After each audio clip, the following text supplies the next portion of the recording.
થરા ખાતે પરમ પૂજ્ય શ્રી બ્રહ્મલીન નારાયણ સ્વામી બાપુની 24મી શ્રદ્ધાંજલિ નિમિત્તે ભવ્ય સંતવાણી કાર્યક્રમ યોજાયો. કાંકરેજ તાલુકાના વેપારી મથક થરા ખાતે ટોટાણા રોડ પર આવેલ કુમકુમ પાર્ટી પ્લોટના આંગણે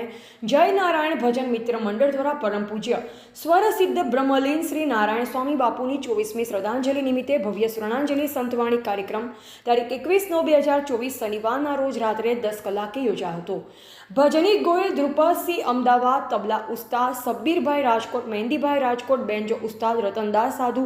મંજીરા વાદક લાલાભાઈ ઠાકર અમદાવાદ, કેતન રાણા રાધનપુર વાળાએ ભજનની રમઝટ બોલાવી. આ પ્રસંગે ચા નાસ્તો સહ જ્યોત્સનાબેન વિનોદભાઈ નકોડા ગ્રુપ અમદાવાદ, મિનરલ પાણી પિન્ટુજી ઠાકોર, ઓમ વોટર પ્લાન્ટ મંડપ કુમકુમ પાર્ટી પ્લોટ જનક ઠક્કર, મિથુન ઠક્કર, સાઉન્ડ ત્રિદેવ સાઉન્ડ કંબોઈ, સાલ ચંદ્રેશ જે સોની તરફથી આપવામાં આવેલ. ત્યારે થરા નગરપાલિકા પ્રમુખ નિરંજનભાઈ જે સોની, પૂર્વ પ્રમુખ વિનોદજી ઠાકોર, નિવૃત્ત આચાર્ય મહાદેવભાઈ બારોટ, ઇન્દ્રમાણા, કાંતિભાઈ જોશી, કેલાલ પેન્ટર, દેવ પુરોહિત ગોસ્વામી, વિષ્ણુ ભારતી, પ્રભાત ભારતી વડા સહિત થાણા તરા નગરજનો વિશાળ સંખ્યામાં હાજર રહી પરમ પૂજ્ય શ્રી બ્રહ્મલીન નારાયણ સ્વામી બાપુ તેમજ સ્વર્ગીય નરેશભાઈ મહાદેવભાઈ બારોટને શ્રદ્ધાસુમન અર્પણ કર્યા હતા.